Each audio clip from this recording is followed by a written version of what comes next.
Hey, what's up? It's FlowerBottom.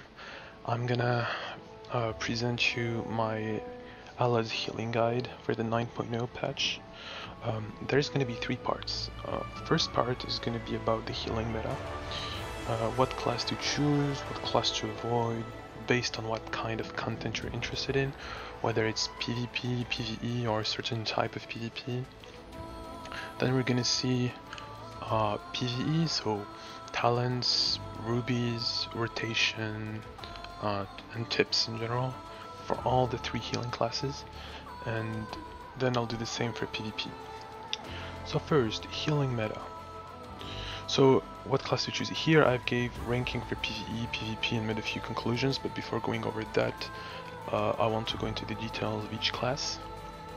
So first, Priest. Priest, in my humble opinion, is the hardest healing class to play.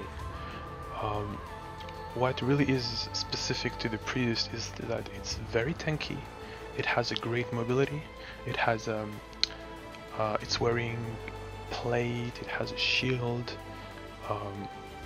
so that's why it's so tanky compared to the other classes. Mobility wise, it has mainly glint and guiding light.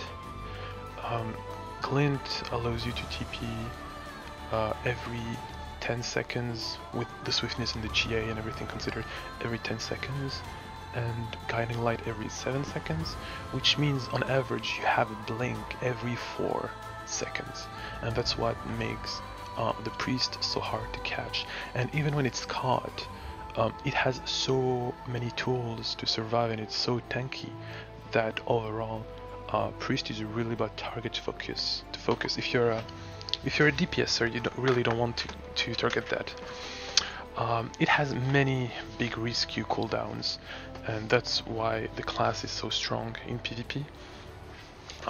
It is really good at preventing death, at countering burst, and all sort of offense.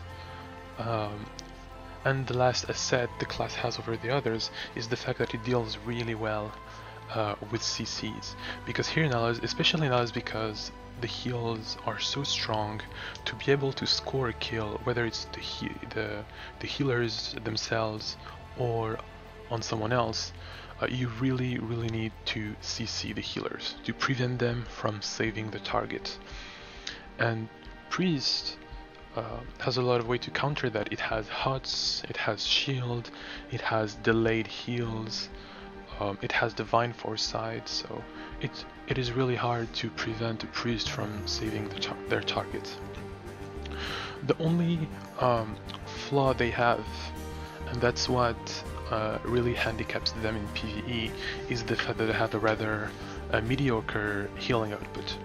Whether it's single target or AoE healing, they are not the best class at putting everyone back to full health when damage happens. And that's why they struggle the most in PvE. They really have trouble against AoE damage, and they have no sort of like flat damage reduction for the tank, unlike the other classes. So that's their main struggle in PvE. In PvP though, they are really the best because they're very tanky and they have these cooldowns.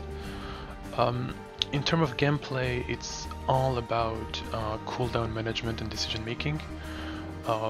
You have the strongest cooldowns of all the healing classes, but you also have like the worst fillers.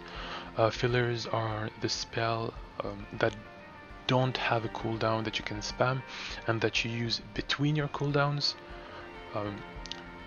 Basically, the fillers are so bad that as a Priest, you're almost useless between your cooldowns. So that's why the class can be very punishing if you waste your cooldown or don't use them properly, because you can end up in a situation where you feel very easily helpless and powerless because your fillers really cannot do anything. So really, it's management, high peaks, very useful. You have to time things properly, and in order to do that, you really need to have a certain game awareness. You need to know what the enemy team is made of, what classes they have, are they geared, are they not, what cooldown do they have? Did they already use their big cooldowns, their burst? You gotta be aware of their positioning. You also need to know how the defensive cooldowns of your party are going.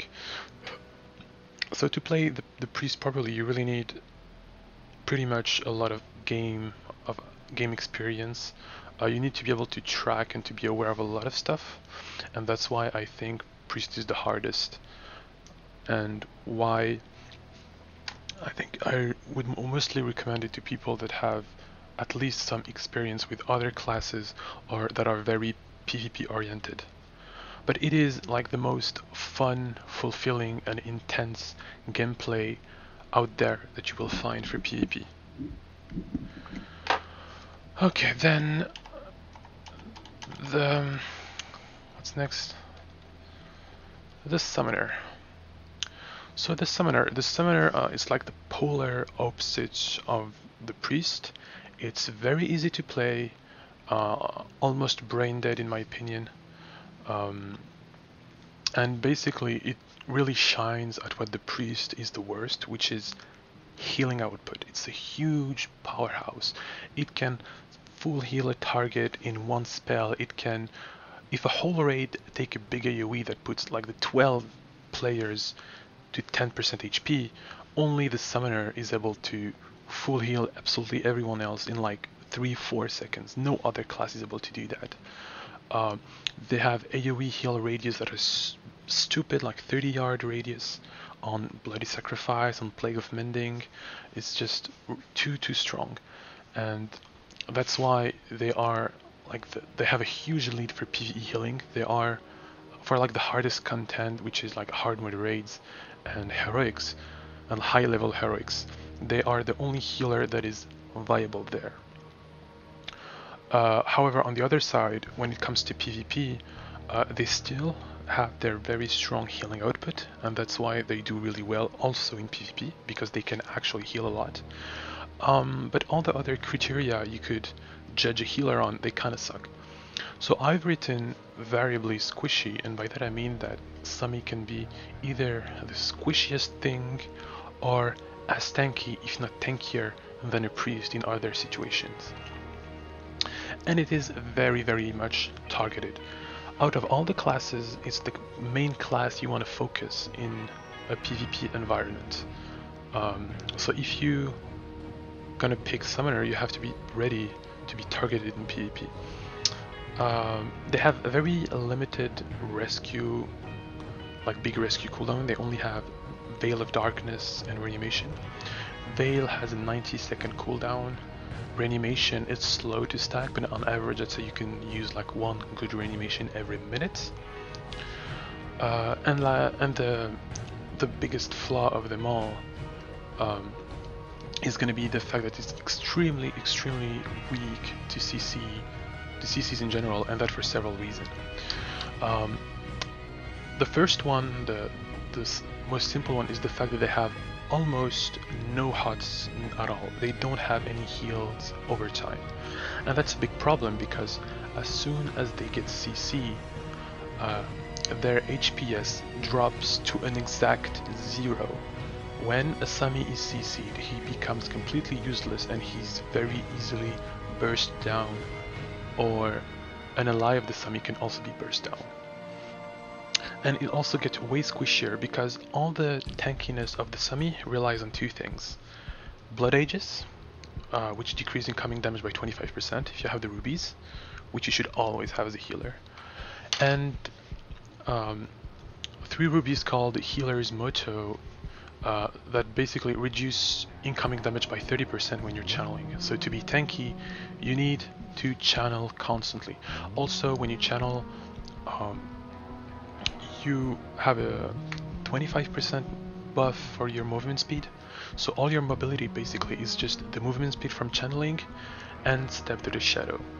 Step to the Shadow, all things considered, has like a 15-second cooldown, so it's not a blink every 4 seconds like the Priest, so it's way worse, but it still is okay. So the two things, Aegis and channeling.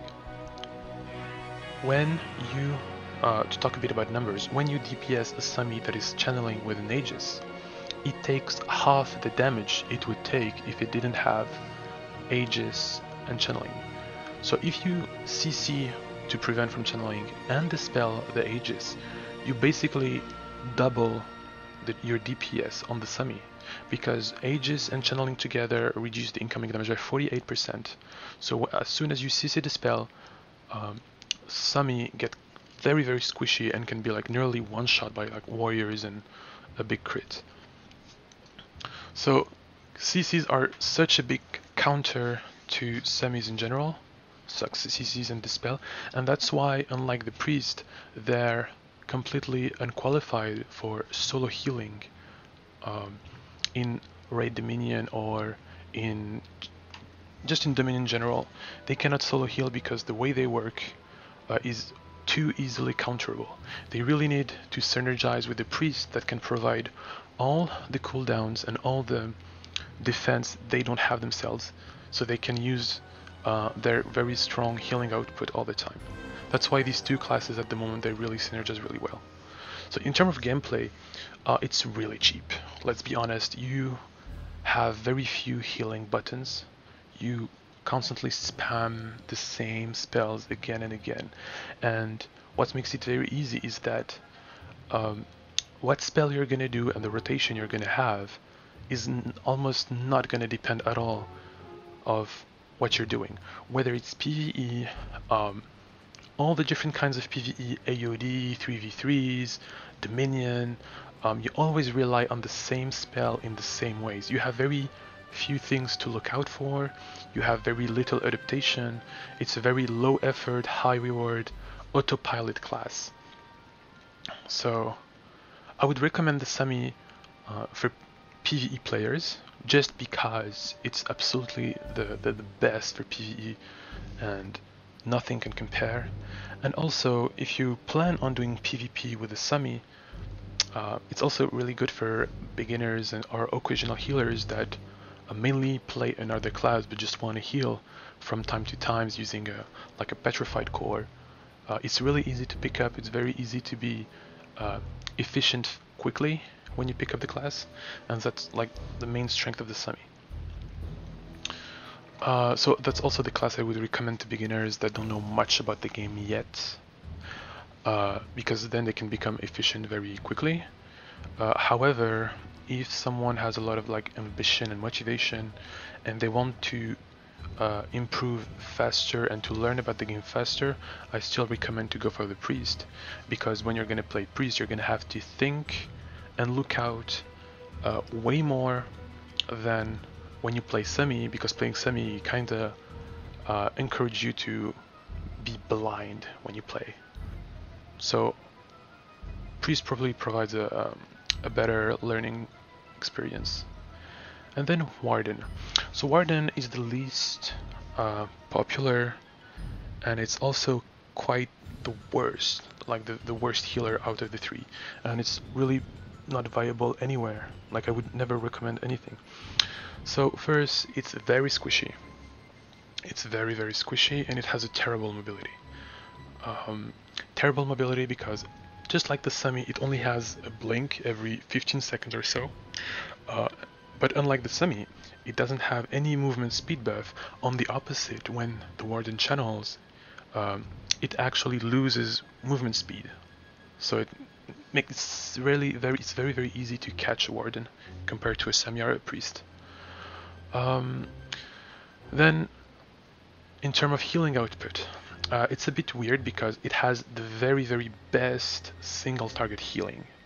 It's like so strong if you manage to put like healing mist, rejuvenation, refreshing dew, bloom for the heal boost, well of life, and roots for another heal boost. If you stack everything together, which you will do very easily in PvE and sometimes in PvP, you have the best single target. But it has the worst AoE healing output, and that's why Warden struggles and it's considered as bad in PvE. PvE this patch is a lot about AoE healing because tanks actually take very little damage. It's mostly about your ability to keep your DPSers and your Bard alive, and that's what the Warden is the worst at. It has the weakest rare rescue cooldown, So in terms of PvP, why it's bad in PvP, it's because it doesn't have any direct big heals, except a few long cooldowns, and it doesn't have a lot of rescue cooldown. It basically only has life balance, which has a 2-minute cooldown, and nothing else. I don't even consider Secret of the Animist as a rescue cooldown anymore because it got nerfed so bad this patch. But what makes it especially bad in PvP is the fact that to have their amazing single target HPS, which is the most important thing in PvP, because PvP is all about single target DPS, like asking all your DPS to focus the same target and everything, so you mostly rely on single target heals. You cannot even do that well, because to be able to like unfold all your single target HPS, you need to stand still because you have a lot to cast. You have to cast Healing Mist, you have to cast Unity, you have to cast Well of Life, and if you have to kite or just move or chase as a Warden, then you cannot have the same HPS you would have when you're standing. So in the end, it actually doesn't heal that well because it needs to be constantly in movement, otherwise it's gonna get bursted down very quickly. So it's bad at PvE because no AoE heals, and that's really important, and it's bad at PvP because it's squishy, has no mobility, and needs to face tank to be able to do their thing, which is not a thing this patch anymore. In terms of gameplay, it's a proactive, hot management class. A bit like the Sami, there's not much decision making to do or any adaptation. It's just you put your hots on, you let them work, and you just try not to die. There's nothing really that you can do differently besides being aware for and watching out for like target switches and that kind of stuff. But it's not as complicated as the priest at all. But I wouldn't recommend the class to anyone. However, it is still viable. I myself have done regular raid modes. I've also done a hard mode with priest, so you can still do that. We've also done like level 15 compasses, like for Heretics, with Warden and priest when at the beginning of the patch. So it is still good, but it still is worse than Sami, and that's why you don't want them there. But if you're stuck on a Warden, don't discourage yourself. You can still do a lot of things with it, and be patient because next patch Warden and Priest are getting a big buff in PvE, so they really are going to be back in the competition as well as in PvP. So overall, the ratings, I give 5 out of 5 for Sami because it's too strong. No class should be able to full heal a raid in 3 seconds with almost no cooldown, be able to full heal even a tank, do like big 60k heals. It feels really stupid. Priest is bad and Warden is slightly worse. Both have the same problem, which is the lack of AoE healing. I mean, Priest also is bad at single target healing, but the main problem is AoE. Then in PvP, Priest has a very obvious lead for being so tanky and mobile, and also having a lot of rescue cooldown, so it's really hard to kill a Priest, and it's also really hard to kill a target that is protected by a Priest. Sami, the only reason why Sami still has a 4 out of 5 is because the healing output is so much. You're gonna save people just with heals, even if you cannot prevent a burst, even if you don't have shield. You really have to CC the Sami to be able to score a kill. But it still is really good. And I wouldn't rate the Warden much behind the Sami. Actually, I think they both could be really great for PvP, in the sense that Warden has basically the same, and I think a better, single target HPS than the Sami. The only thing that is worse, that the Warden is doing worse than the Sami, is being targeted. Sami can run, Sami can hide, Warden cannot do that and needs to face tank to do the HPS, while the Sami can have his optimized HPS even when he's running and hiding. So the difference is slight. It actually took our parties in Ascendancy a long while to figure out whether we wanted to have a Sami or a Warden as a second healer. We all agreed on the Sami because of that, but the difference is not huge. So overall, I think the Sami is the most well-rounded class.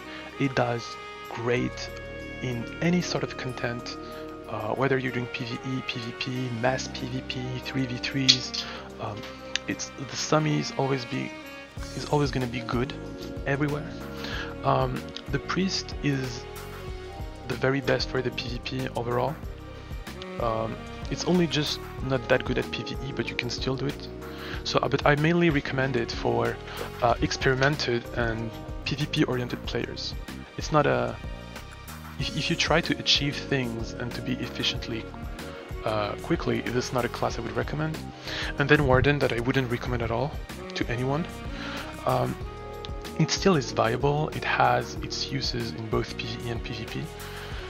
It's just worse than the rest.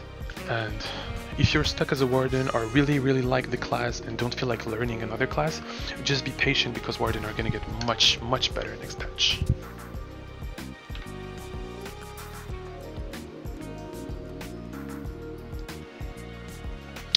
And now we're gonna talk about PvE.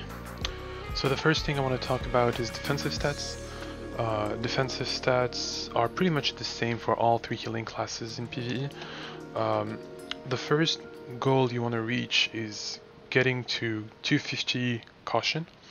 If you cannot get to 50 caution, it's okay to get like a bit more. Whether you have a lot of gear or not at all, you still want to reach that cap of caution first. Then once that's done, you just want as much vitality as possible. And then on all the items that can neither be caution nor vitality, there are only 3 of them, it's cape, glove, and shirt, you put survivability. So 3 items survivability, and then the amount of item you're going to have in caution or vitality is going to depend on the quality of your gear. The better your gear are, the less items you will have to put in caution to get to 250. But if you're like full green and have really bad gear, then you need to put almost all your gear in caution to reach that cap, which leaves you with very little vitality. Basically, when you get better gear, the only stat that is scaling is the vitality. The 2 others almost don't change. Then Priest. Let's talk about Priest, talents, and rubies.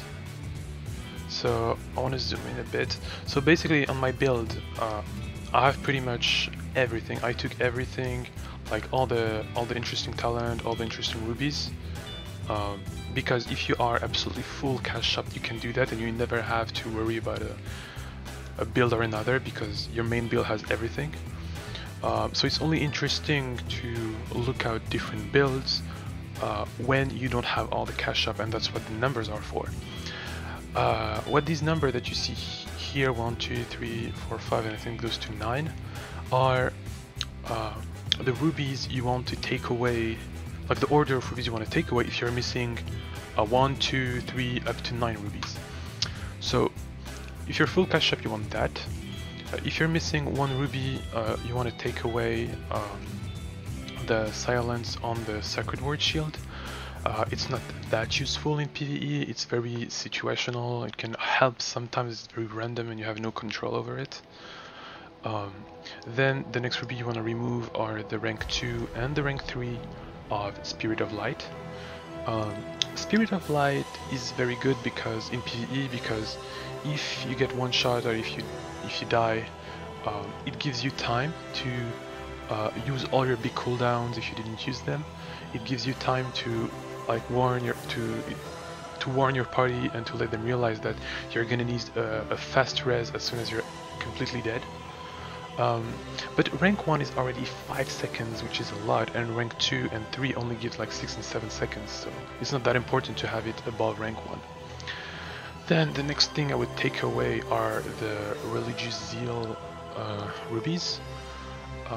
They increase the passive regeneration for fanaticism.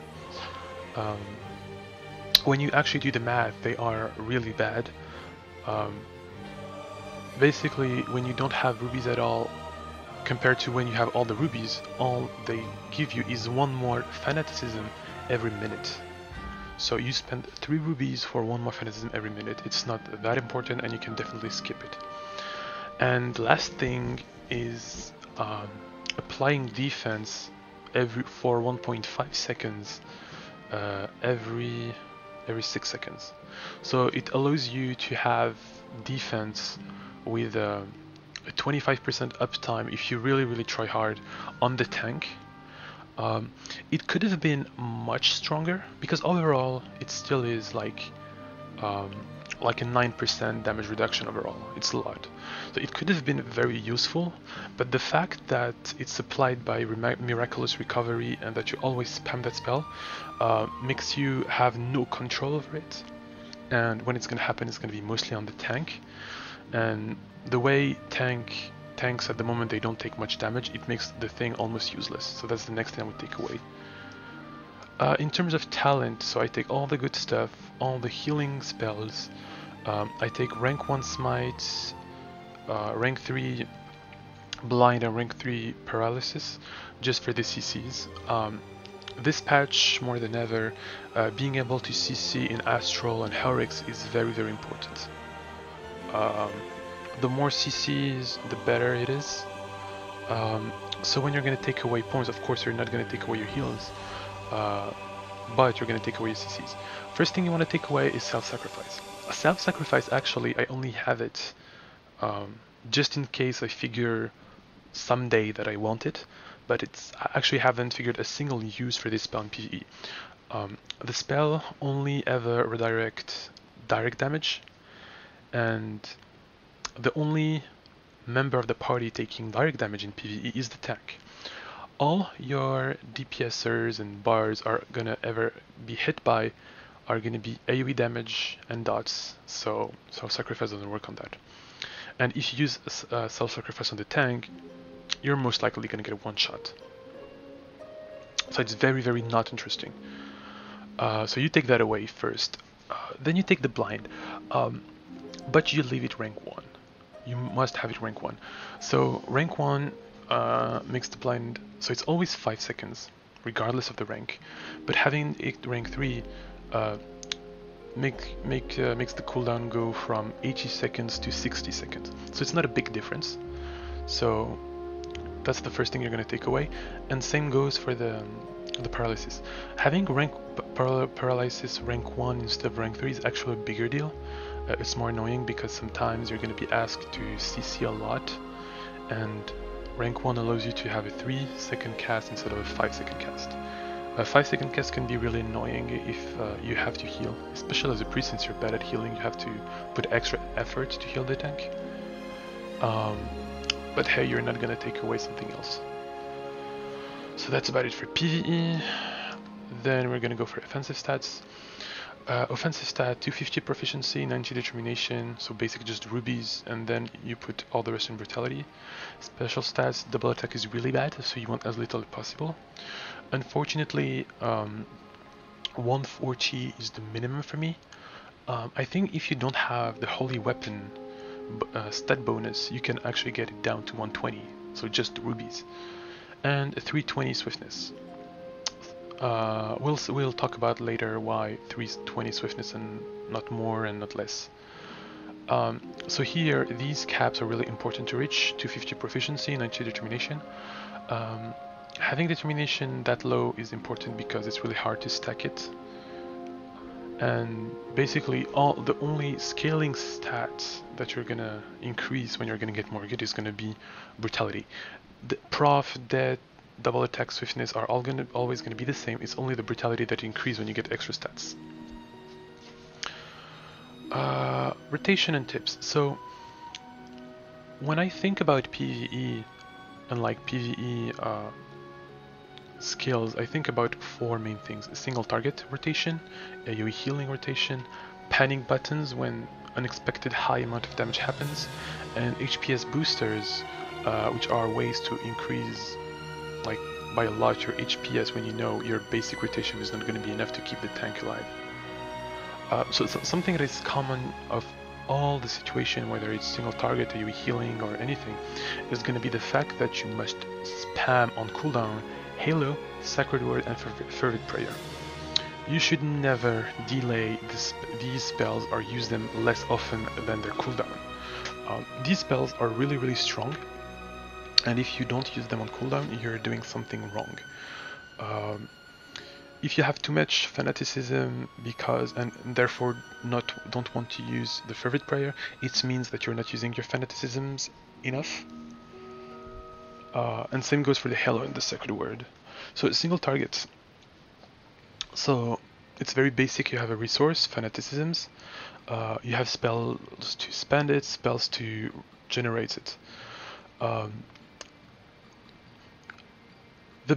There are three main spenders. It's Miraculous Recovery, which is your basic direct heal that you're going to spam most of the time.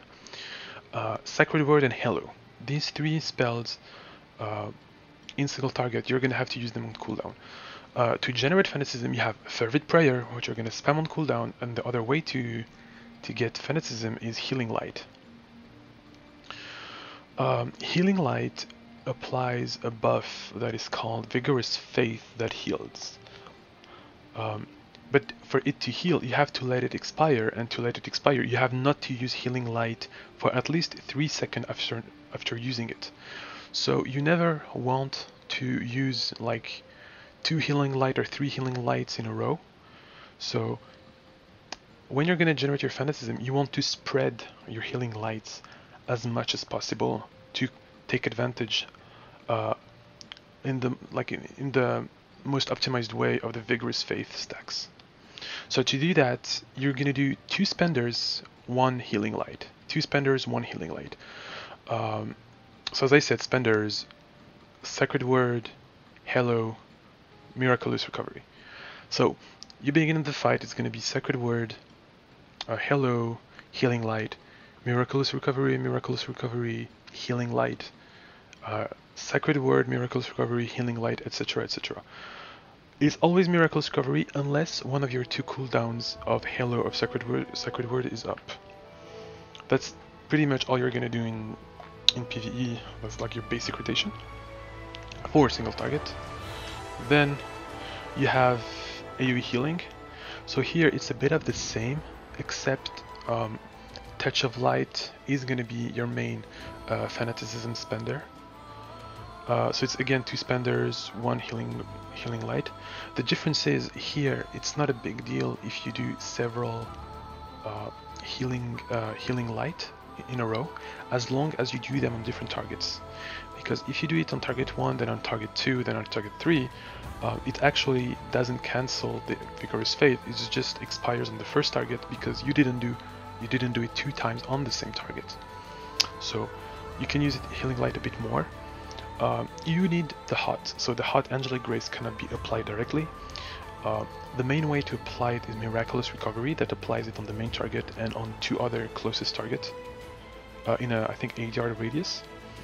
And the last way to apply Angelic Grace is using Glint. Glint, where you arrive, it gives it to everyone in the 8 yard radius. So you want to use Miraculous Recovery to apply the Angelic Grace in AoE if the people are spread. Otherwise, if they're stacked, you just use Glint and apply it on everyone, which should happen to actually on a lot of bosses in Astral, because a lot of bosses in Astral you can stack.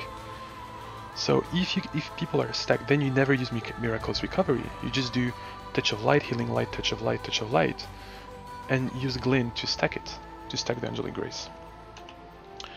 Then the panic buttons, and that's what makes the priest so good in PvP, but here we're in PvE. So the 2 first one I want to talk about is Guiding Light and Divine Foresight. You have to be very, very careful with these 2 because of the position. If you use Guiding Light, you can mess your party very easily. There's a lot of circle, there's a lot of situations where you don't want to stack, and if you heal with Guiding Light or Divine Foresight and go to an ally with a circle, you can get them one shot.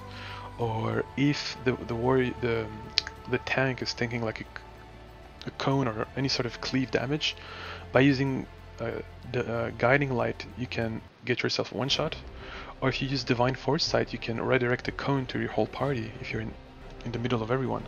So be very careful. Don't be, if you can be like on vocal chat, don't be afraid to ask, is it fine if I do this, is it fine if I do that, or do I have any reason to not do it? Then you have Protective Sign. It's a percentage based shield. So when you do it on the tank, the shield can actually get like really big, like 20k, if not more. So Protective Sign is great on the tank. Guarding Word is mainly for yourself. It's your, since you don't have concentration as a priest, as a healer priest, and that concentration is needed to survive the biggest AoEs, you actually need to shield yourself every time there's a big AoE, and Guarding Word is a good way to do it. It has a short cooldown, like 16 seconds, and usually you can pull it off every AoE, because they don't happen more often than that. And then your last one is your tier skill Talisman. That is like your biggest shield. If you have it rank 3, which you should have according to the build, and you have like Fable tiers, the shield can be like 200% of your health, which would be like 100k plus on tanks, 30-40k on yourself, on the DPSers, so it's really, really great. But again, there's something that is better to use on tank. And then we have the HPS boosters. So very, very often as a priest, you're gonna feel like you don't heal enough, that people are dropping too fast for you to keep up with it, especially the tank. So that's why you have your HPS boosters. Ideally, if you feel like a situation is gonna be very hard and challenging for your HPS, you just want to rotate them, and if you do that properly, you can have like 1 minute of boosted heals, and therefore go through the boss. So Healing Prayer, it's a HUD that you apply and that heals based on your maximum HP. Overall, it heals around 10 to 12k HP. That's a lot for a single cast. Like, you just use one global cooldown and that gives you 12k heals. That's way, way above average, at least for the priest. So that's really good. It has a 3-minute cooldown, so that's pretty bad. And then we have the reincarnation spells. I think the priest is the class that relies the most on reincarnation skills. Medical Emergency and Trinity. Trinity allows you to apply HUDs, so people can be spread and you can still heal with it. Medical Emergency requires people to be more stacked, so it's a bit worse. In terms of HPS, they both do the same. Medical Emergency will do a bit more if people are stacked, and also the great thing with Medical Emergency is that it AoE dispels, which is something you're going to need a lot if you do Heroics. So overall, take Medical Emergency, but if you have Trinity, that's also fine. Luminary is really strong. It's a big heal that happens in a, I think it's more than 8, it's like 10 or 12 yard radius. It heals for more than a Miraculous Recovery every 2 seconds for 12 seconds. So it's 6 big heals. Usually, as long as nobody get one shot, it guarantees that your party is going to be full HP all the time. Granted, they are in range for the Luminary. And then Tonic of Concentration. That is a pod from Alchemy. It has a 2-minute cooldown, and it increases your vigor by like 550 or something, 570 I think. Overall, when you have about 3k vigor, so technically it should be a boost that is between 10 and 15%, but when you actually feel it, it feels like way more than 10%. It feels like it boosts your heal by like 40-50% maybe. So I don't know how that works. I don't know if heal will scale more with vigor or something, but it's really strong and you really need it. So every 2 minutes be aware and always have them in your bag. So that is for the PvE priest.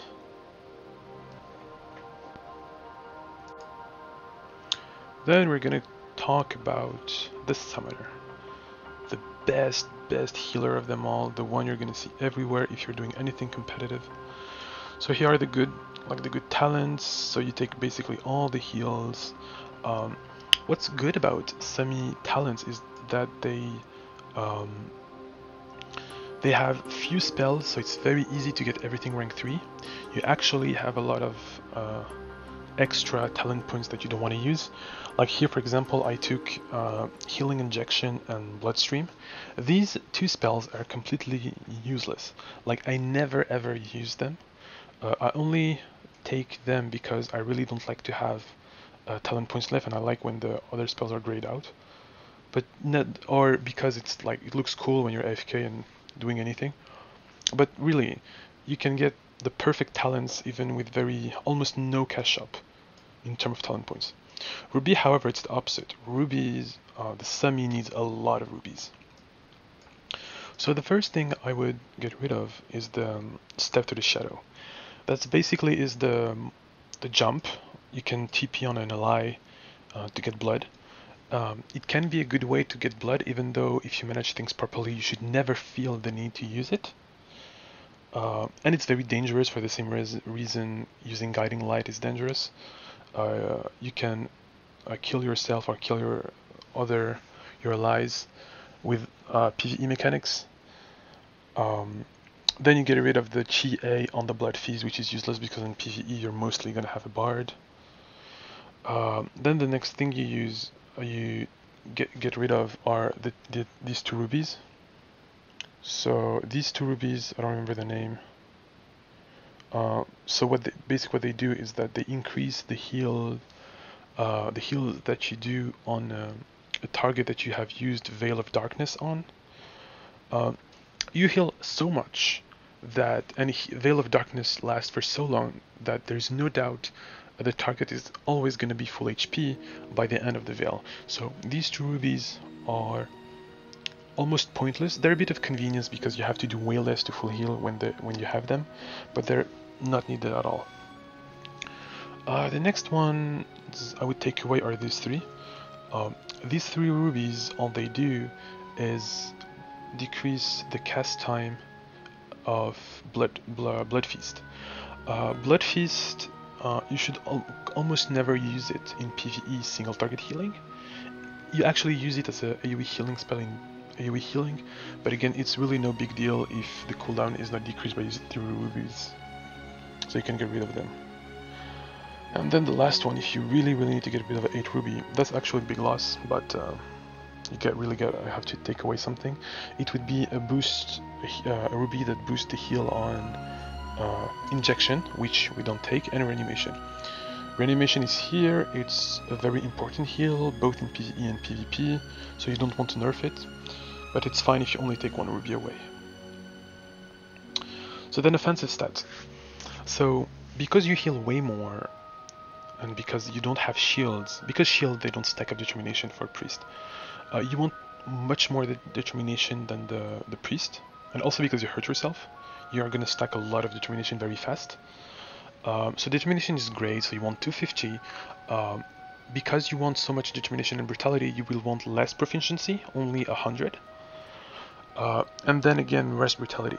When it comes to special stats, you want 250 critical chance.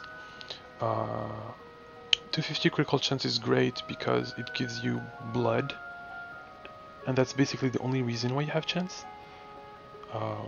Crit chance. For a long time I thought it was also good for power over flesh, but it actually doesn't really matter because regardless of your critical chance, you're always going to get power over flesh. Critical damage because it also scales well when you're forced to have 250 crit chance. And then the swiftness, 160. That is about 25% cooldown reduction, which allows you to use Searing every other global cooldown. I mean, not every other global cooldown, but to be able to do the loop, Searing, Dark Renewal, Searing, Dark Renewal, and always have the Searing gap after using Dark Renewal, and that's like the highest HPS, single target HPS rotation that you can have. 2 spells, 2 buttons, go back and forth. But we're going to talk about it later. And that's the only, you don't want more, you don't want 250, because whether you have 160 or 250, you're always going to do the same rotation, GR, C-ring, GR, but the more swiftness you get, the less effective your heals are going to be.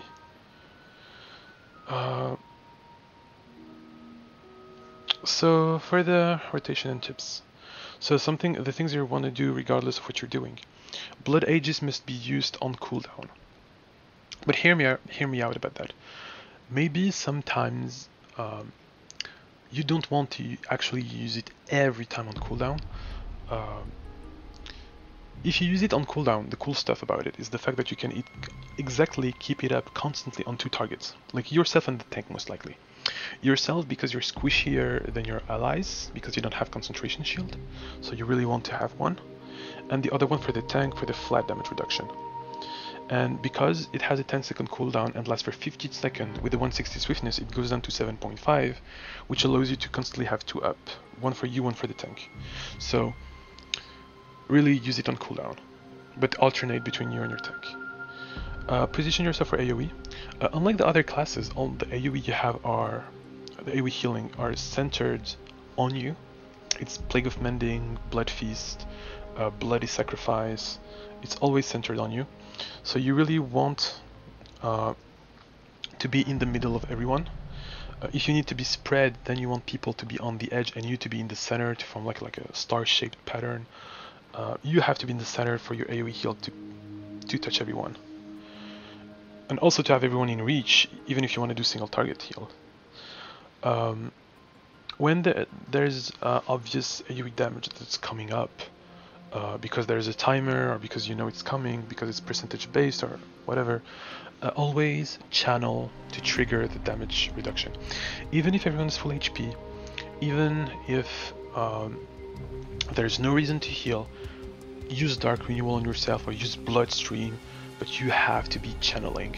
It really is a big damage reduction. You're gonna get one shot if you don't use it in certain situation. And then also channel for movement speed. It makes it easier to get out of AoE, it makes it easier to reposition after dodging something, to get faster to allies. So even if you want to heal an ally and he's not in reach, start channeling on yourself to get to the ally faster and then start channeling on them. But don't walk doing nothing toward them to only then start channeling. It's always faster to be constantly channeling and safer. So single targets. Single target healing is mostly about healing the tank, right? So you use Sing on cooldown and use Dark Renewal between the C-ring. And that shouldn't happen because the AoE Bloody Sacrifice with the phlebotomy rubies should give you enough blood for you to just do these 2 spells and be constantly up. But if you're stuck full health and you keep doing the rotation, you might run out of blood, and that's when you use Blood Feast. Anytime where you have a bit of downtime or nothing is happening or nobody's taking damage and you feel like you can afford it, use Blood Feast to get blood. So then you can go back to your stupid 2-button rotation. That's for the single target. Then for the AoE healing, it's almost as dumb, except you add a 3rd button in your rotation. Plague of Mending and Blood Feast are the 2 main spells that AoE heal. Plague of Mending is 30 yard, stupid beyond. Then Blood Feast. Blood Feast is only 15, but because you hurt yourself with Blood Feast, it triggers the Bloody Sacrifice AoE heal, which is 30 yard. So even if you're not in reach for the direct Blood Feast heal, you still heal a lot with using Blood Feast. And then Dark Renewal. Dark Renewal is your filler. If you could, you would just use Plague of Mending and Blood Feast, but sometimes they're both on cooldown. And Dark Renewal also triggers the Bloody Sacrifice, so it's a 30 yard AoE heal again. But on top of that, it heals very well 1 target, and for about 50% of it is AoE heal for 2 targets. So what it's like is like Plague of Mending, Blood Feast, 2 Dark Renewal, Plague of Mending, Blood Feast, 2 Dark Renewals. It's like you loop and it's dumb. Your panic buttons. The very, very famous Veil of Darkness. It is really, really good. You can use it on yourself, on the tank, on the DPSers when you feel like someone's gonna get one shot. It's basically an immunity to damage.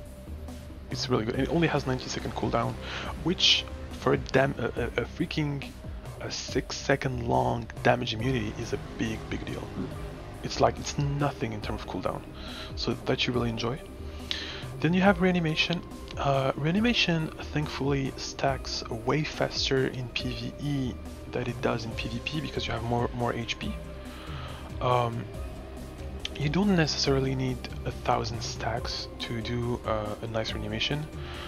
You should full heal everyone at like 300, 400 stacks should be enough to full heal everyone.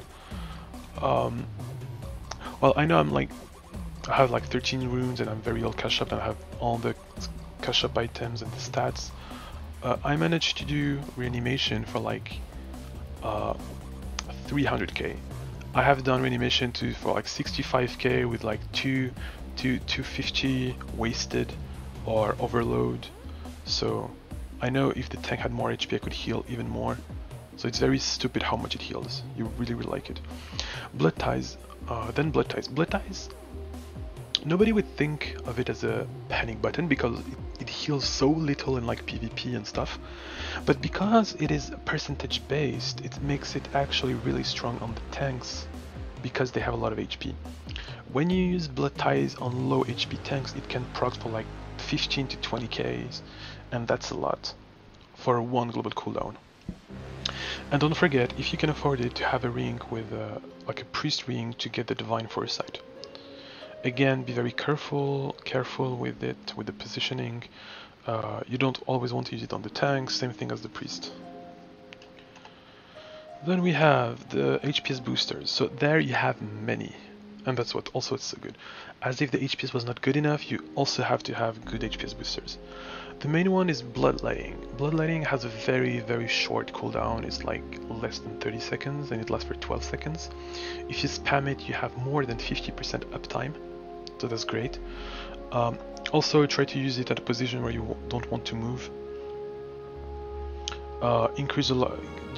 Decrease damage by 20%, decrease cast time, global cooldown, and regular cooldowns by 20% also. So that's something you really want to have all the time if you can.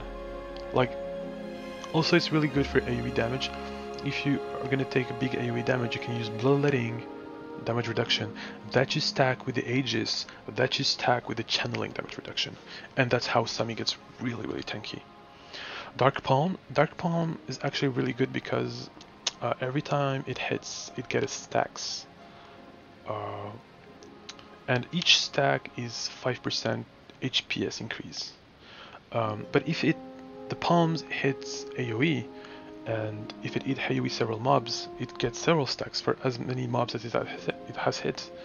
So if you put it on the pack, you instantly get to the maximum, which is 10 stacks, and 10 stacks is 50% heal increase. So especially if you have a tank that is bad at doing AoE pulls, like a Paladin, mainly a Paladin. Paladin is the class that has a lot of trouble tanking numerous small adds.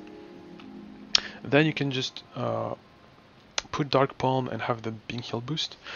Dark Vigor actually doesn't increase the heal, all it does is giving you blood. So when you don't have time to get blood because the spells that will get you blood are way weaker in terms of HPS than the main spells. So when you want to keep using your main spells but still get blood, that's when you use Dark Vigor. So you use Dark Vigor and you can spam Searing, Dark Renewal, Searing, etc. Recovery and Channel of Life are your only two HOTS. Recovery is like the healing prayer for the priest. It's the 50%. It heals the target for 50% of your maximum HP. Again, it's about 10 to 12k heals for one cast. It's way less impressive for Sami because Sami can literally do about that if they want in PvE regardless. They don't have to use a cooldown for that. And Channel of Life, it's really good because it's percentage based also, but on the tank. It heals them for 50% of their HP. And since tanks have like from 14 to close to 70k HP, at least for the level of gear we currently have, sometimes you use it and you have like 30-35k from a single cast of Channel of Life. So again, that's really great. And that's it for the summy. And lastly, we're gonna talk about the Warden. So the Warden, so again, you can pretty much take everything as a Warden. Actually, the Warden could enjoy some more talent points. It's very demanding in talents. So the first thing you would take away would be the secret path. I have it rank 3, which makes it's a blink. The cooldown, it puts it down from 40 to 20 seconds, rank 3. But if you only have it rank 1 with 40 seconds, it's fine, because usually in PvE, much unlike PvP, you don't want to blink that much. It's only once every few minutes that you may want to use it.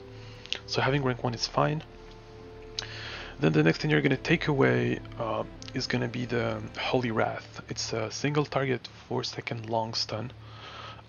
Rank 3, it is 40 seconds, then it's 50, then 1 minute if you have it rank 1. So taking away 2 points, put it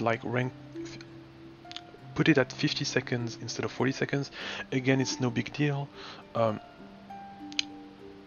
It's useful to interrupt mobs when they're casting and that kind of stuff.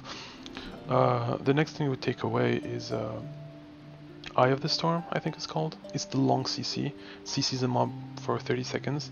It has a 3-second cast time, rank 3, and if you take it rank 1, it has a 5-second cast time. It's the same thing as a priest. It's long to cast, and it can be annoying when you have to reapply very often in fight, because the fight is lasting too much. But it's way less handicapping than it is for the priest to have it rank 1, because as a warden you just apply HOTS and then you don't have to use any spells, so you can take that away. Now for the rubies, what you're going to take away first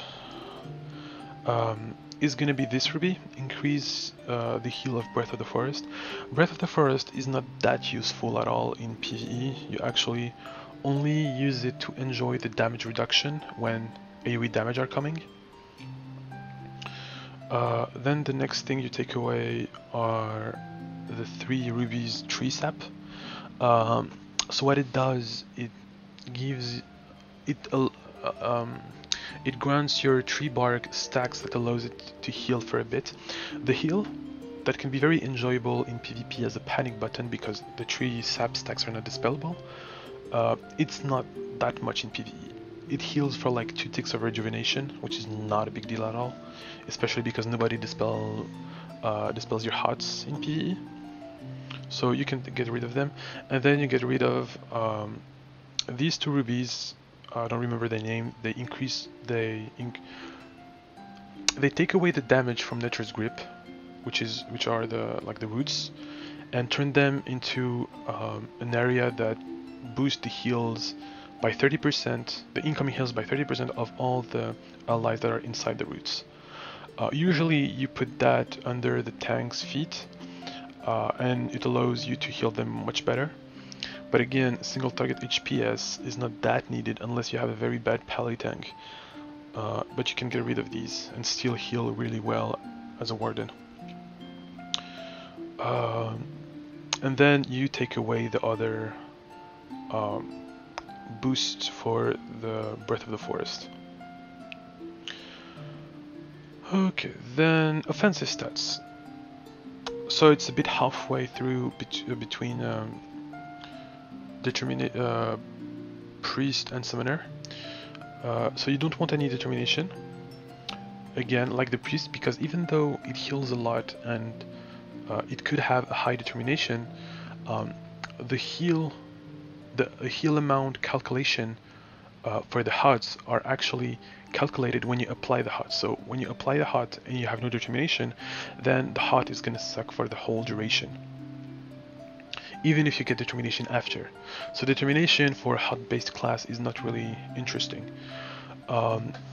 Because of that, you want 160 proficiency, and again, all the rest in brutality. For the special stats, you want 250 critical damage, because of it's the class stat and it increases the heal by a lot. You want exactly 190 swiftness for a very special reason. So one of the main healing spell, and which is going to be like 40% of your HPS in single target, is Healing Mist. Healing Mist is a hut that you apply that lasts for 8 seconds, and it gains a stack every second up to 6 stacks. When it is at 6 stacks, it takes for so much, like it heals for like 10k every second, if not more, in PvE. But then it expires and you have to reapply it, and you have to let it stack up 1, 2, 3, 4 up to 6 again. But if you get enough swiftness, you can reapply it before the healing mist fades. And if you do that, then it stays at 6 stacks, but with a completely new timer. So if you do that properly, you can all the time, like permanently have 6 stacks of healing mist on the tank. And that's basically what's going to completely prevent the tank from dying, is the fact that you're going to manage the healing mist. 190 is the very minimum to be able to loop the healing mist, but that's going to be very, very clutch. If you're not confident you're going to be able to do that constantly, you can take a bit more to 20 to 30 swiftness, but not much more, because all the points that you're going to spend in swiftness are points that are not going to be used to increase your HPS. So yeah, if you try 190, if you don't like it, go to 20, but never go below that, otherwise you're not going to be able to loop. Then we have rotation tips.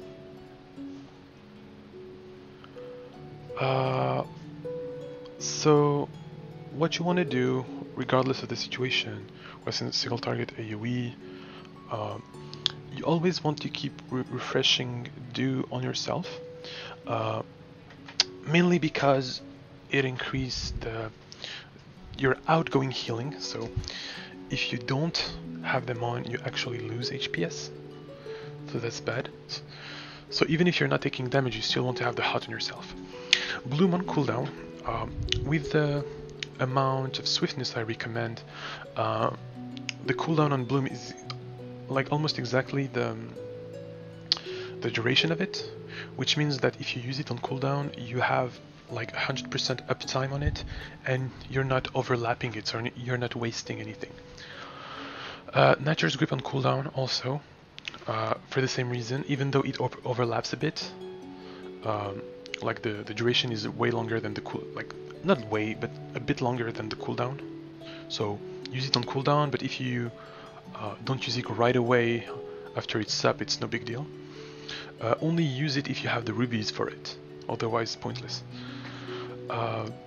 You also have rubies that are called Source of Life, I think, that make your pets, when it hits the target, you get stacks that increase outgoing heal by like, I think it's 3% per stack, and there's like 3 stacks, so it's 9% total. So you really need your pet to hit target. It has to be damageable, because if it's immune to damage, then your pet is not gonna stack. So on some bosses that like have ads that are immune to damage, or if they get shield and then you have 2 DPS and ad, make sure to always send your pet to the right target to get the heal bonus. Then precast Sprout of Life. Sprout of Life, even though it's not as good at healing as it was previous patch, in PvE, because there are no wounds and no anti-heal, you can still do like big chunks of HP, like 60%, 70%. So in PvE only, it can be considered as a panic button in a way, so you really want to precast it as often as possible.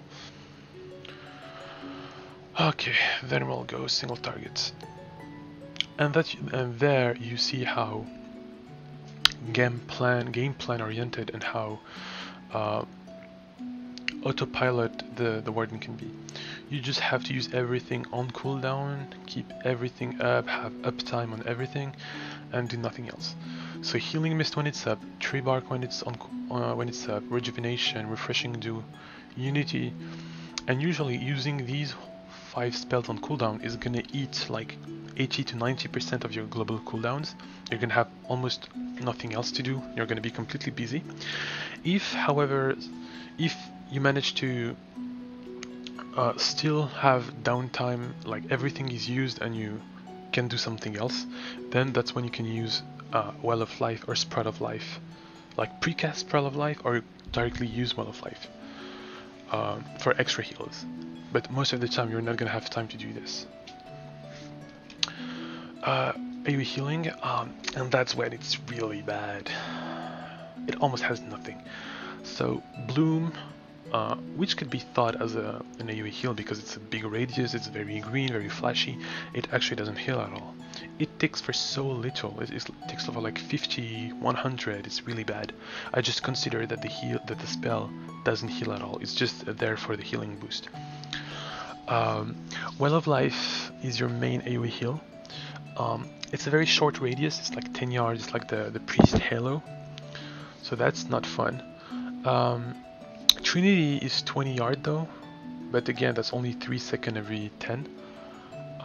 And then Breath of the Forest, that is also very short, it's like 8 yard radius. So you can do decent but not so good AoE HPS as long as people are stacked. But if people are spread, if you cannot do these, then you're screwed, because your only hope at doing AoE heal is to have Refreshing Dew on the whole party, and Refreshing Dew doesn't heal that much. So if you're a Warden and if you know there's going to be AoE, ask your party to stack. That's the only way for you. Panic buttons. So as I said, Spread of Life can be considered one. I put Tree Bark there, but that's mostly for when you want to use it on allies that are not the tank, because otherwise, if the situation doesn't call for, you want to use it on cooldown for the tank because of the damage decrease. It has like a very nice damage reduction, and the damage reduction lasts as long as the cooldown itself. So for the tank to have it on all the time, you need to use it on cooldown. Secret of the Animist. It's a 1 second. No, it's an instant cast, but it has 1 minute cooldown. It heals for about twice as much as Sprout. It's really nice as a panic button. Then you have Divine Foresight. I'll say it again, be careful about the positioning. And then you have Life Balance. Life Balance is the spell that's like even all the HP bar out. It's really good to save like a DPS or a Bard because they don't have much HP, but it's way weaker to save the tank, because when all of you guys give your HP to the tank has so much HP that if everyone is full HP except the tank's like 10%, and you use the life balance, then everyone becomes like 30-40%. So if you can, only use it to save the DPSers and use something else for the tank, which actually should never ever get low, granted you always have the mist on them. And then the HP boosters. So you have Touch of Life, exact same thing as Recovery from the Sami, Healing Prayer from the Priest. It's a 15%, it's 50% of your HP as a hot over 5 seconds on the target. Tonic of Concentration. Make sure, that's really important there, when you use Tonic of Concentration, make sure to reapply the hots. Otherwise, it's not going to boost anything. Master of the Woods, it's the other tier skill. I mean, it's another tier skill. It summons a pet that puts rejuvenation and casts Sprout. It actually heals a lot, and is going to heal even more next patch. It's getting buffed. So yeah, but it doesn't do big heal, so it's not a way to save people. It really is, I know it's going to be hard, I'm going to cast it preemptively, and then I'm going to let it help me. Balance though is a bit more about reaction. It's a very nice AoE heal, but it's 15-yard radius, so that's pretty big. You mainly use it when everyone is taking a lot of damage and your weak ass AoE heals are not able to keep everyone up.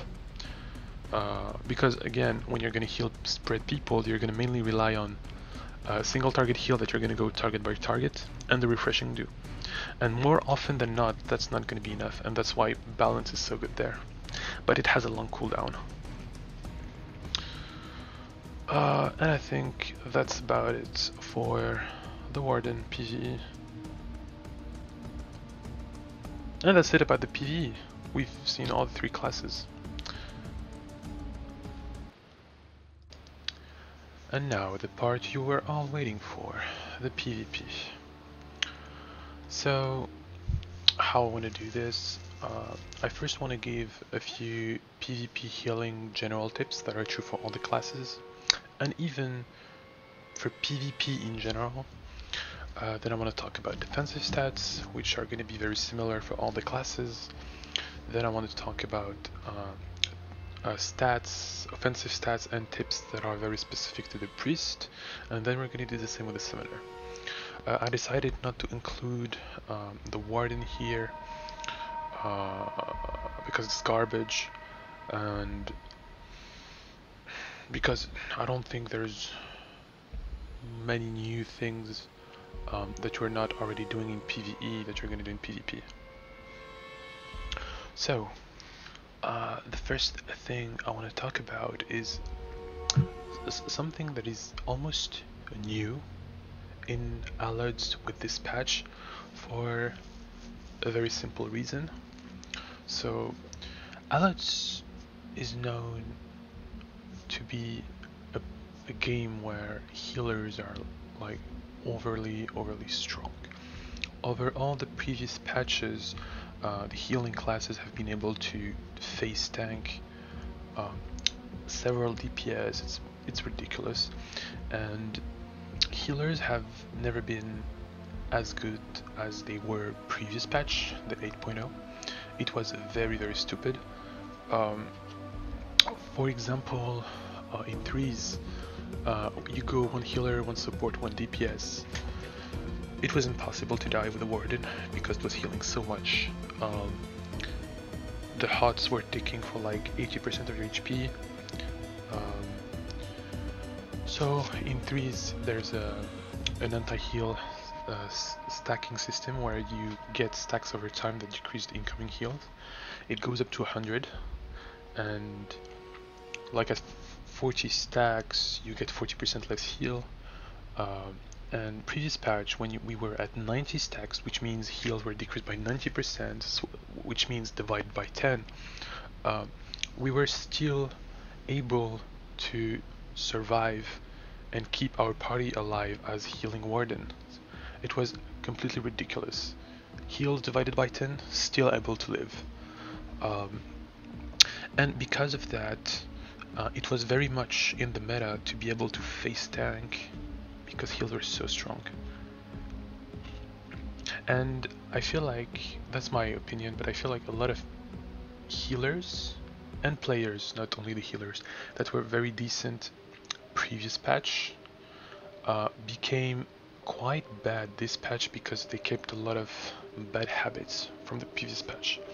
Now damage are so high and heals are so bad. Like currently the healers have never been as bad as they are now in the whole Alice history, for as far as I remember since the closed beta. So now face tanking is not a thing anymore. You cannot do this. Even way weaker DPSers that have less gear, less cash up and everything, they're gonna be able to kill you if you try to face tank them. So you really have to care a lot more about positioning, and that might be something completely new to a lot of people because of this patch particularly. So never face tank, always try to move, always try to kite. And kiting, I feel like it's a very misleading word because it implies the idea that you're trying to put distance between yourself and the enemy DPSers, and it doesn't really work like that in Allods, mainly because that kind of kiting doesn't work because almost all the current DPSers in the meta are able to slow you. Warrior has permaslow, Pally has permaslow, Psy, even though it's a ranged class, still has a 50% slow that is not dispellable. So trying to put distance that way is not going to be possible. And on top of that, the melee classes, they have overly strong gap closers. I think about the warrior that has a charge that has like about 10-second cooldown. If you CC them or try to CC them, they have rubies that make the charge come back even faster. The melee scout, or even the scout in general, has also about 10-second cooldown on their Cobra Dash. So really, you're not, especially the healer, you're not going to be able to put distance between you and the enemy DPSers. The only way to kite or to position in a way to prevent the enemy DPSers from doing damage to you is to line of sight them, to go in a place where you're not in their line of sight.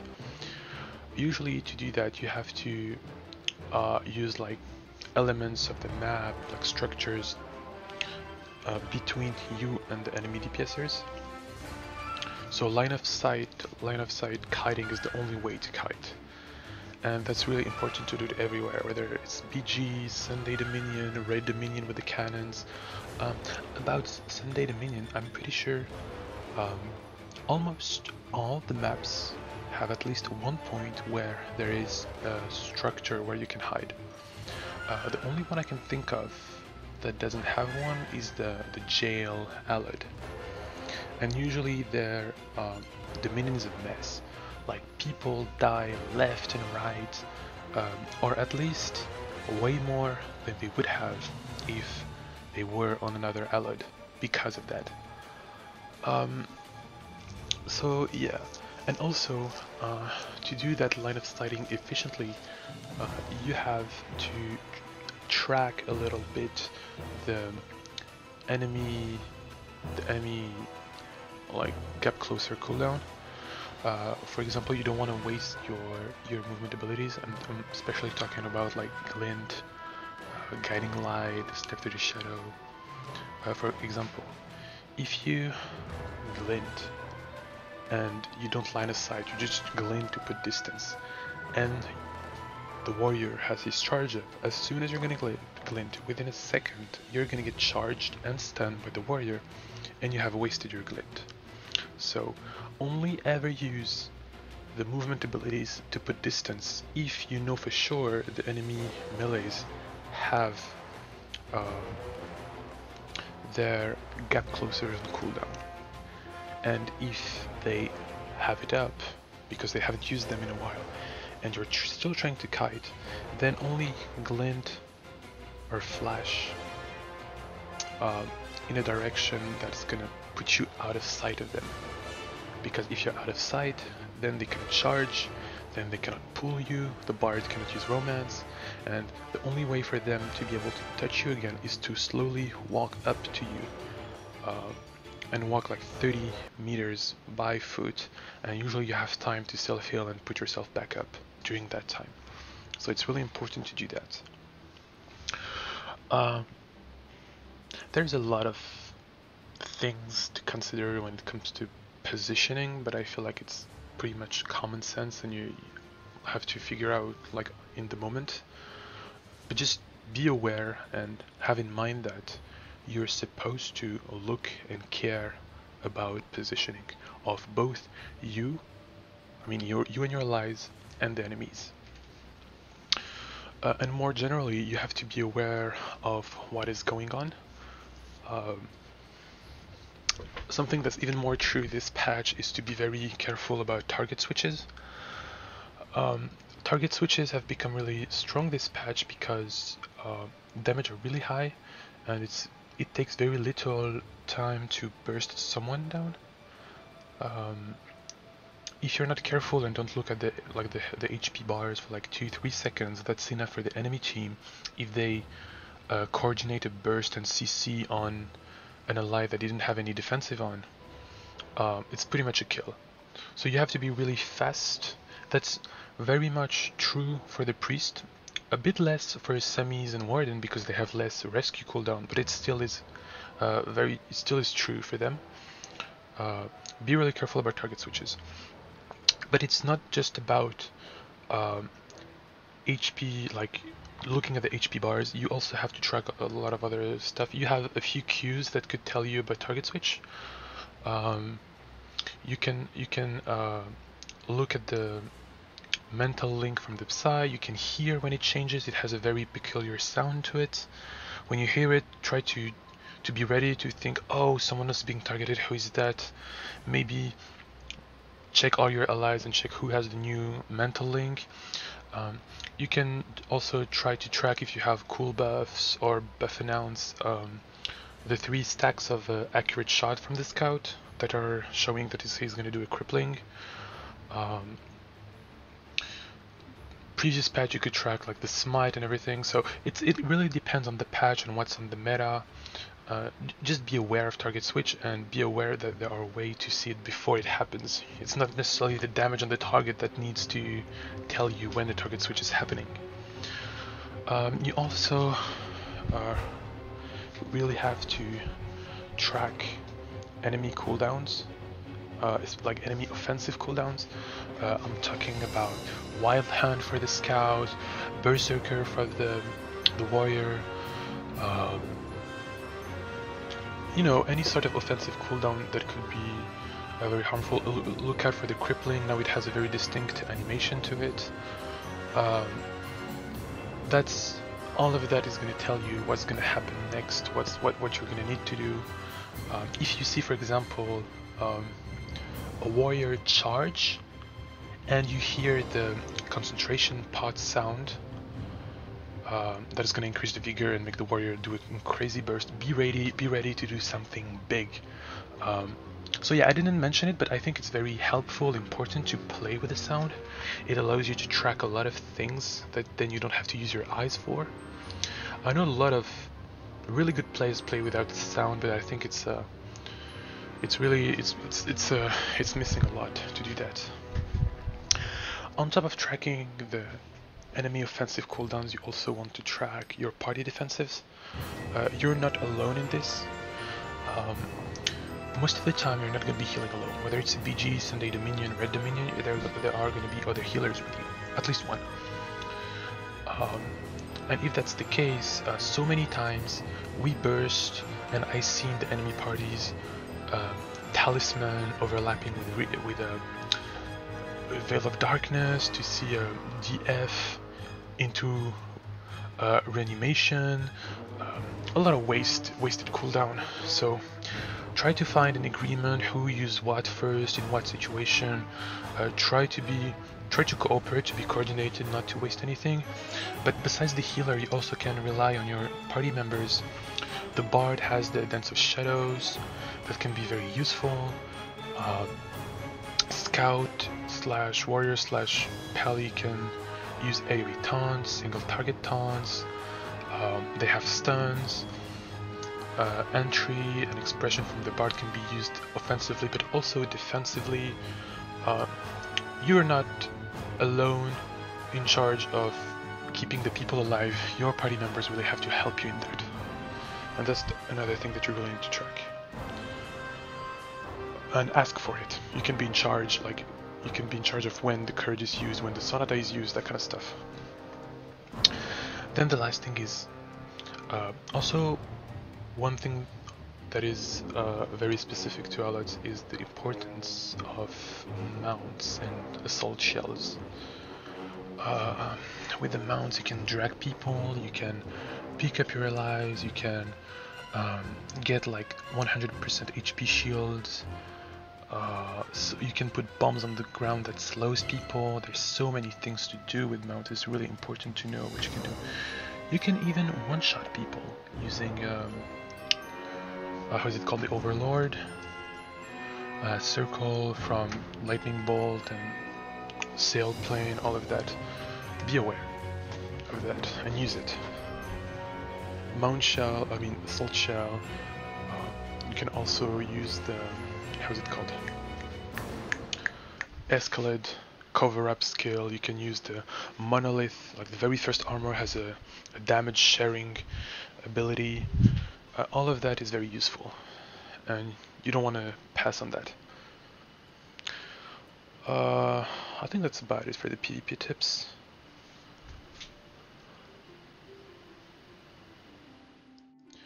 Okay, now defensive stats. So you didn't want any survivability in PvE because all you care about in PvE is to not get one shot. So you actually just try to increase the amount of damage it takes for you to get one shot in PvE, and that's why you mainly rely on caution and vitality. Here in PvP, it's more about getting your stats in a way that's gonna make you very easy. It's gonna make it very easy for you to out heal a given amount of DPS. So that's why you rely mostly on survivability.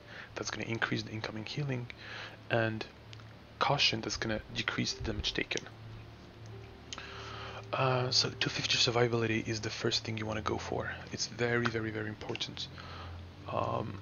It should be doable regardless of your gear, and that these 250 points alone will increase the incoming heal by 40%, so that's really, really strong, especially for healing class. Then we go for caution. Caution decrease damage below 40%. It is really, really strong up to 250, like it's very much above all the other stats, defensive stats. And then I still think it's the best stats to go for from 250 to 500. So to me, 500 is a must also, it's a no question. However, after that, even today, even now, like right now, this far in the patch, it still is up to debate whether you want to go caution or vitality. You could either go like full caution and get like 800 caution and 0 vitality, or you could go like stay at 500 caution and get like 300 points in vitality. What it boils down to is that keeping up caution is going to give you less HP, and therefore it's going to take less damage for the enemy to kill you. So you're more one-shottable with a caution, like a full caution stats. On the other hand, the full caution stats, because the damage decrease is so high, it's really easy to survive a given amount of DPS with very little HPS, which means you can tank more DPS that way. Vitality, on the other hand, makes it harder to heal through because you have more HP and they go way faster. But because you have a bigger HP pool, it's harder for enemies to burst you down if they're trying to do like a combo on you. So it really is up to preference. Some people would argue Sami should go with caution because they hurt themselves and vitality is bad for them. But I would kind of disagree with that argument alone, just because, especially because Sami is so squishy when CC'd, I still want to have some vitality to be able to survive a given burst. And some other would say Priest should go with vitality because they don't have the self-hurting problem of the summoner, and they have a lot of percentage-based shield like Protective Sign, Talisman, Healing Prayer, and I also almost forgot Divine Foresight, which is like the most important in the list. And I also disagree with that because the Priest has such a low healing output. Having caution on Priest is really great because it allows you to survive even though you have a shit HPS, just because the damage reduction is so high. So on both classes you have reason to go vitality and reasons to go caution. So it really is up to debate, and it's very much a preference of what kind of PvP you do, what kind of threat you feel, whether it's, oh, I'm not able to keep up with damage, or oh, I'm too afraid to get CC'd in one shot, but as long as I'm not CC'd I can heal through. It's that kind of stuff. And if I would recommend one thing for you guys, I think the safest way is probably to go vitality, because one shot is very scary. If you are like full gear, like full 115% with like at least 12s in defense, and you are very, very confident that burst is not something that could happen to you, then you can make the cocky decision of going full caution, which is what I do most of the time. But yeah, I think the way to go otherwise is just to go full vitality. And that's it for the defensive. Sami PvP. So again, the rubies are the same, very much the same.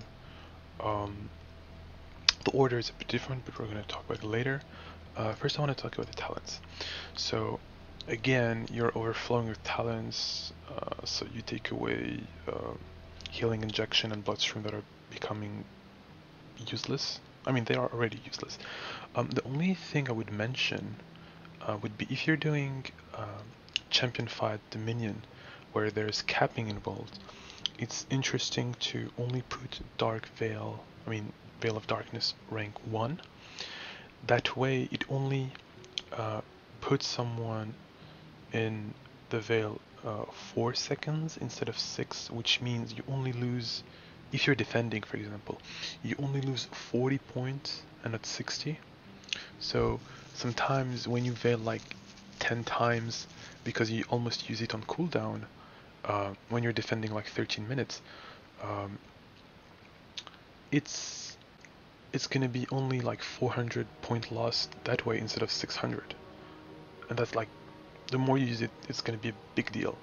So only rank 1 in CF is what I recommend, and 4 seconds instead of 6 is already way more than enough to full heal people if you have like decent stats and searing. Then the order is different. I think it's all happening here almost. So this time, instead of taking away a step to the shadow first, like we do in PvE, we're first gonna take away the rubies that increase the heal when veiled. We take these away first, and only then we take away the mobility with step to the shadow and the TA. Then after that you take away this, which will only nerf the cast speed of Blood Feast, but again that's not too much of a big deal. And last but not least, the nerf on reanimation again. So that's for the talent and rubies. Then we go offensive stats. Here, a bit like the priest, we want more brutality, but this time, instead of taking it away from proficiency, we want to take it away from determination. You don't need that much determination anymore because it's a bit harder to stack in PvP, mainly because you are not full vitality anymore, which means your self-hurt does not give you as much determination as before. Special stats are the same because you're going to play in the exact same dumb way. PvP tips. So in terms of rotation, still Searing, Dark Renewal, Searing, Dark Renewal again in PvP. This time you have to watch your blood. Instead of just using blood when you're missing, just using Blood Feast when you're missing blood, you have to use it as soon as you can afford it. Because if you wait to not have blood to use it, and the moment you don't have blood is the same moment where they burst, you're screwed.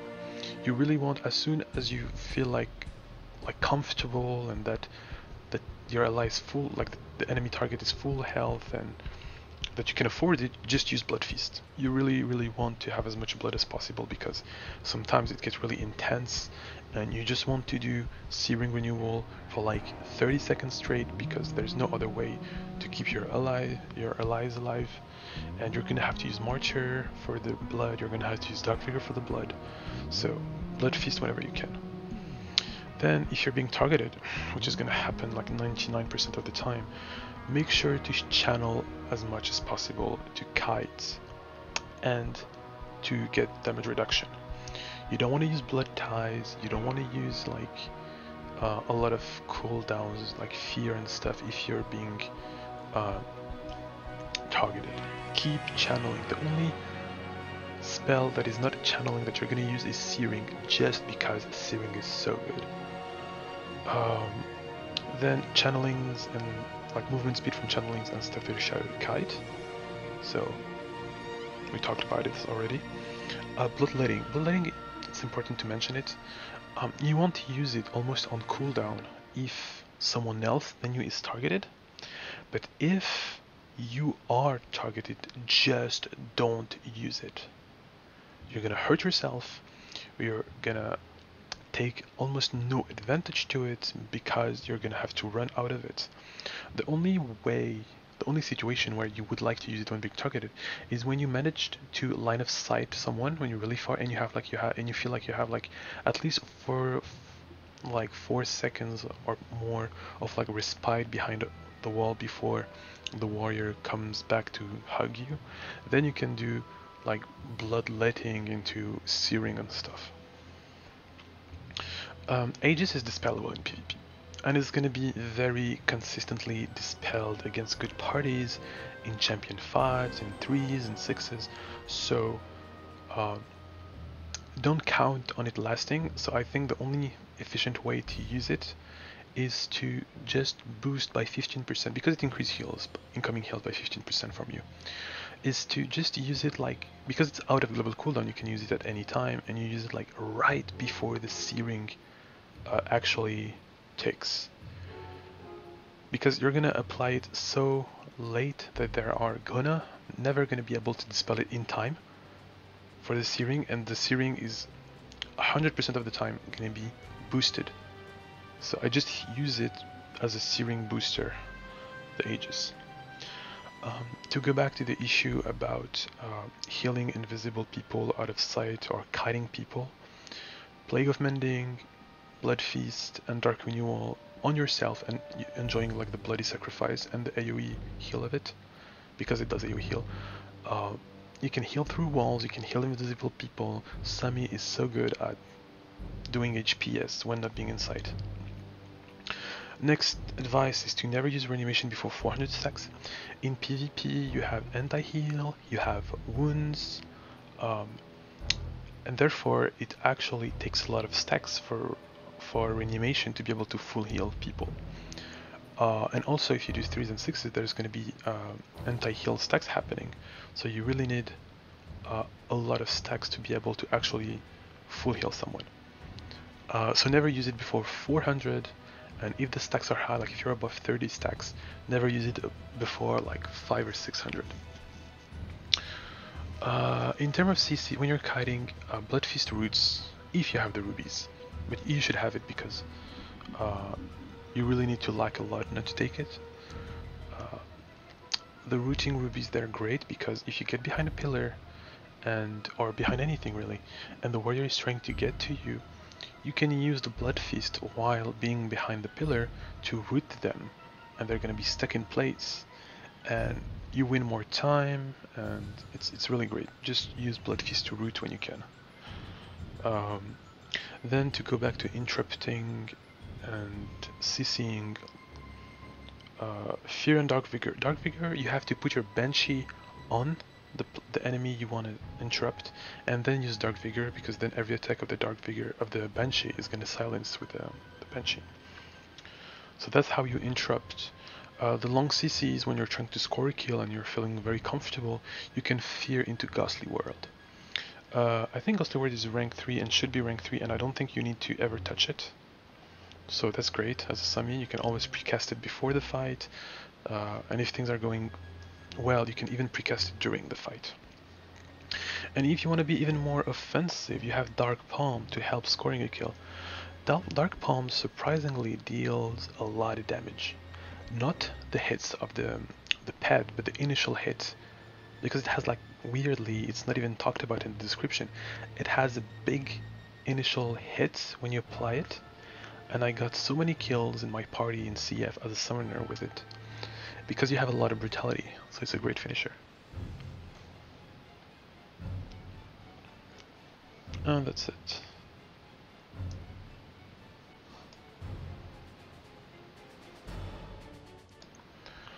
Okay, PvP Priest.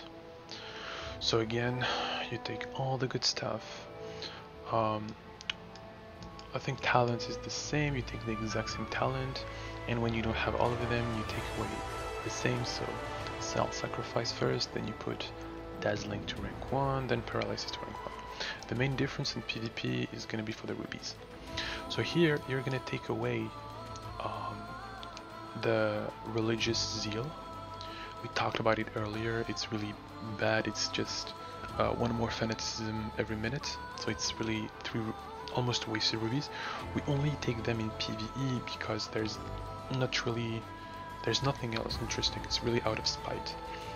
In PvP, however, there's a lot of other stuff. So you take away the 3 rubies and you put them first. You're gonna put the rank 2 of this ruby. I don't remember how it's called. It's the AoE, the 5-yard AoE helplessness.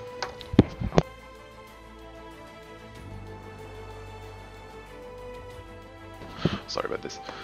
The 5-yard AoE helplessness. On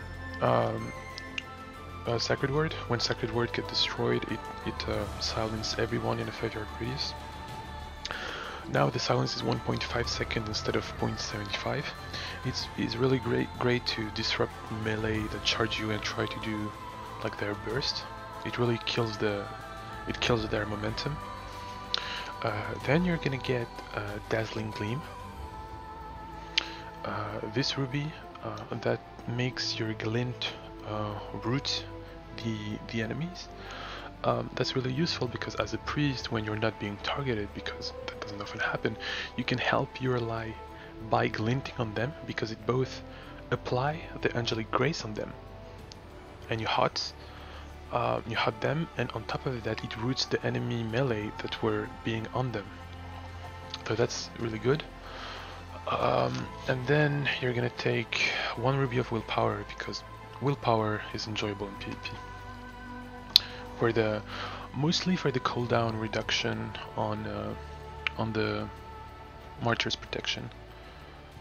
But then if you're lacking rubies, this time the order is willpower out first, because it's the least useful, even though it's still enjoyable.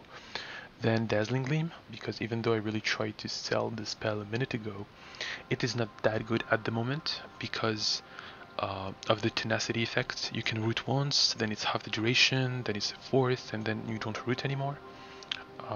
There's a lot of roots happening by several classes, so you get the immunity to roots very fast, so it's not as useful, or at least it's not going to be as useful as long as the tenacity is lasting 40 seconds instead of 20 because of an artifact that should soon expire. So it's probably going to get better later. Then you take away again the rank 2 and the rank 3 of Spiritual Light. 5 seconds from the rank 1 is enough to use Talisman and Luminary if you hadn't when you died. Maybe use a Last Halo, that kind of stuff. 5 seconds is way more than enough. And then you're gonna take away these 2 rubies. It's the rubies that apply defense every 6 seconds. So instead of being guaranteed on Miraculous Recovery, you have a third of a chance to apply it. I still think it's enough to do all the things you have to do. It sucks to take them away, really, but it's not like you have a choice. Everything else is way too good. And then you're gonna take away the rank 2 on it. You're gonna have to be content with 0.75 second silence. And lastly, you take away 1 rank of Vigorous Faith, but hopefully nobody should get that few rubies. That's it. Now offensive stats. So it's pretty similar to PvE. Basically all you change is that you take away 100 proficiency and you put them in brutality, because in PvP you need more brutality than you do in PvE. Proficiency is not as important. People are dropping way more. I think that's it. Nothing much to say. You still have the same swiftness, the same double attack, the same determination. PvP tips.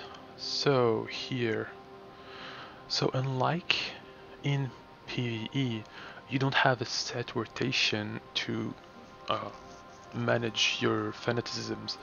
You actually have to be very careful, because you cannot use Guiding Light every 3 spells like you do in PvE. You're gonna use a lot more Glint, a lot more Guiding Light, a lot more of cooldowns that are not very used in PvE. So the management of fanaticism is a bit more random, it's a bit more instinctive, and you're gonna rely on using a Beacon of Light to actually spam the Healing Light there, because you need to be constantly moving. You cannot stand and cast Healing Light. So figure out how you want to get your fanaticism, because you still have the same rule of using uh, Halo and Sacred Word on cooldowns. Now Guiding Light, I know it was a panic button in PvE, it's not anymore. Because you have a really sucky HPS in PvP, you almost want to like constantly use it on cooldown. There's no reason to keep it. And also try to use it to position yourself. If it's not, if there's nobody in danger and you feel like you can pass on the heal from Guiding Light, just choose Guiding Light on a full HP ally that is gonna allow you to have a better positioning. So again, if you're being targeted, if that ever happens, Glint and Guiding Light to kite. If you're not being targeted, then you use the Glint to root the enemies and hot the allies. If you're doing mass PvP, like AOD, certain BGs, Red Dominion, then you want the Glint in the scrum, like in the middle of the people, to try to get the Angelic Graces on as many allies as possible. That's going to be your main AoE heal, even above Halo. And then what happens, because kiting is so important, you're going to have to live with the fact that sometimes the targeted ally is not in sight, is too far, is invisible, especially with like size and scout and demos. So you need to learn how to heal targets without being able to see them. You have 3 spells mainly. It's Halo, Touch of Light, and Vigorous Faith. Vigorous Faith heals so all these 3 spells, they heal invisible people. No, they heal not inside people, that's for sure. However, invisible people are only healed by Halo, Angelic Grace, that you can apply with either Glint or Miraculous Recovery, and Vigorous Faith when you use Healing Light on yourself, just to get the Vigorous Faith and heal the invisible ally. Touch of Light is a bit weird. It doesn't bounce off invisible people like from Invis Pots and Invis from Psy or Mage, but it does bounce on people Invis from like the stealth mode from the demo, the mount Invises, so it's a bit weird, but mostly these 3 spells are going to deal with it. Remember to use Miraculous Recovery every 6 seconds. You're going to be so busy in PvP doing a lot of spell that you're going to use Miraculous Recovery way less than you use it in PvE. In PvP, you have to force yourself to remind yourself to use it, just to apply the 1.5 second defense every 6 seconds. Having a 25% uptime on a buff that decreases damage by 35% is so important in a meta that is so oriented on bursting people. So that for defense and Angelic Grace. When you're using your many and wonderful defensive cooldowns, try not to stack them. It's really ugly to see a Talisman and a Luminary together. It's really ugly to see a DF and a Protective Sign. You have to rotate them properly, to use them one by one, to make your opponent feel like they're actually not doing damage, whereas you're just using your cooldown one by ones. That's really important. That's how you buy times, and if you manage to do it well enough, by the time you use your last cooldown, the first one may be back. When you die, if that ever happens, and you enter Spirit of Light, you have to use it to use everything. If you haven't used Talisman and Luminary, you use them when you're in Spirit of Light. You need to put a last Halo, a last Angelic Grace, a last Glint. You have to make the best out of these 5 seconds. It's really important. That's the only point of the Ruby. In PvP, also, the only offensive moves you can make are CCs and interrupts. You can interrupt like a bard doing entree on like several of your allies using Smite and Dazzling. You can interrupt a bard doing Romance. You can interrupt a lot of stuff. So have it on a hotkey bind. You have to be able to use your CCs fast. And Dazzling and Paralysis are for long CCs when you're trying to negate like It's mostly going to be used on healer. For example, the Bard takes care of completely CCing healer number 1, you do dazzling into paralysis on healer number 2, and then you're Lycanburst. So, but again, your main mission is to keep people alive. Don't neglect your ally because you want to play offensively.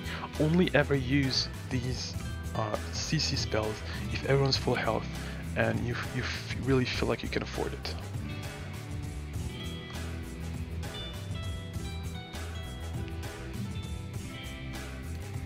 Alright guys, on behalf of both me and Flower, I would say thank you so much for watching. I know that Flower has put a lot of hours of work into this project, and we really hope that some of you learn something and that you appreciate the work we put in these videos. And it's always very welcome if you send him or me a PM in the game about what we can improve, or if you are happy about the videos, we also want to hear that, so thank you so much. And don't forget to subscribe for more content. This is really fun for us to do, so we'll be honored if you guys want us to continue to make videos. So thank you so much for watching, and see you in game. Bye.